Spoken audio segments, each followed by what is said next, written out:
Good morning, Wildcats. Today is Friday, October 20th, International Chef's Day.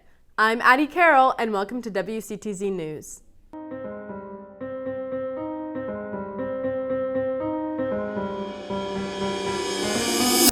Today's episode of WCTZ is sponsored by Riverside Counseling Services. Any student who would like to take an AP exam at West Shore but is not currently enrolled in the course on campus must see or email Dr. Hedrick by today. If you are self-studying for an AP course, you must pay for the exam by Friday, November 3rd, to be registered to take the exam in May. Please see Dr. Hedrick in room 4102 or email her as soon as possible. The Interact Club is collecting food for the Children's Hunger Project. Please deliver the food to Sarah Scott's room 4201 by next Friday.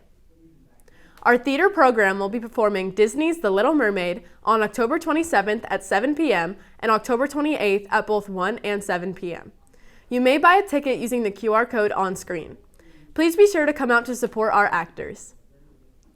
Now to an announcement about Red Ribbon Week. Today I'm here with Kaylin Garcia, the Communications Officer for SGA, and before we talk a little bit about Red Ribbon Week, I want to say Happy Free Speech Week. Hi Wildcats, it's going to be Red Ribbon Week next week starting October 23rd, which is going to be Spirit Week Part 2, themed to anti-drugs. So on Monday, we're going to dress up as our favorite decade because doing drugs is old school. On Tuesday, we're going to do Pajama Day because we should wake up and say no to drugs. On Wednesday, we're going to do Career Day because your future relies on not doing drugs. On Thursday, we're going to dress up as our favorite music creator because we should tune out drugs. And on Friday, we're going to dress up Hawaiian style because we're going to lay off those drugs. Pardon the interruption, but I'm Jack Grimison. And I'm Drew Newland. And after 6 weeks of the National Football League season, the Miami Dolphins are 5-1 so far. What do you think about this, Drew? You know, I've loved watching the Miami Dolphins this season. I think they have one of the most energetic offenses in the league.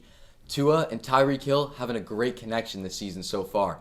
I think that Tyreek Hill dropping monster game after monster game every week. I think he's ranked number 1 right now in wide receivers.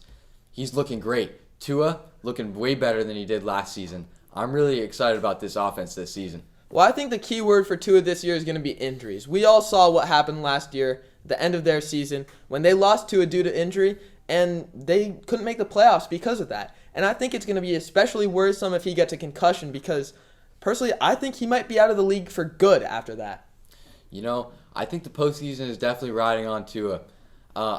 Without Tua, we're not going to see the connections to Tyreek Hill. And with Achane and Mostert having 2 really good running backs in this offense, they're looking really good this season. With Achane out right now, Mostert is picking up his slack. And having both of them, they're weapons on offense. Well, I'll give it to you, Drew. They have a really potent offense. But I think it's going to come down to this season is their defense because we saw what happened against the Bills, and they let them get 48 points. And that's not going to work out if they want to make a postseason run. In the postseason, they're going to face teams like the Chiefs and the Eagles who are just going to eat them alive if their defense can't step up to the task. You know, I think you can't count out their defense yet. Their defense might not have had the most stellar performances yet, but Jalen Ramsey has not been there. You saw what Jalen Ramsey did on the Jags. You saw what he did in the Rams. He's such a key player to all these teams that he's been joining. And, you know, I think that this postseason might even be riding more on Jalen Ramsey's performance on the defense than Tua. Hold on, Drew. I think you're getting a call. I am. Hello? Trevor Lawrence? You think you're the best team in Florida? You said it was always the Jags? Thank you for the stats. Stats are in. Stats are in.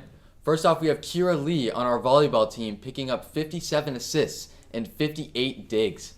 We also have bowler Ian Jagir, who bowled a 279 and 8 straight strikes. We also have swimmer Colin Guam picking up a win in the 50 freestyle and the 100 breaststroke. Lastly, we like to give a special shout out to head volleyball coach Mariah Parker. She's been with the volleyball program for 4 years and has given amazing hard work and dedication to the team and has brought some wonderful things to the program while she's been here. Thank you, Coach Parker. You know, thank you so much, Coach Parker, for helping out our volleyball team. Back to you. Thank you. Today's episode of WCTZ News is also sponsored by Brevard Business News. If you are in need of volunteer hours Longleaf Elementary and Harbor City Elementary Fall Festivals are both tomorrow. There are flyers posted on the bulletin board near attendance and on the community service page of the guidance webpage. There will be an informational meeting for the Surf Club this Monday during Power Hour A in Sean Regan's room, Portable 4.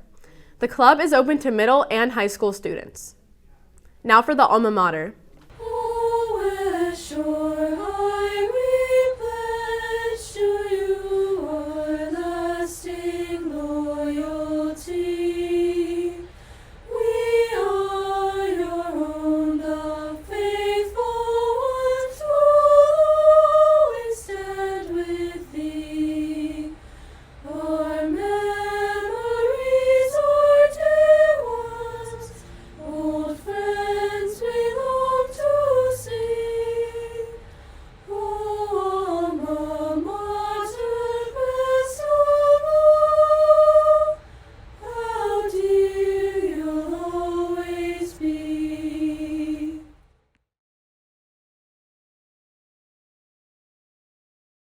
Thank you for tuning in to today's edition of WCTZ News, sponsored by Riverside Counseling Services and Brevard Business News. I'm Addie Carroll. Have a great day, Wildcats.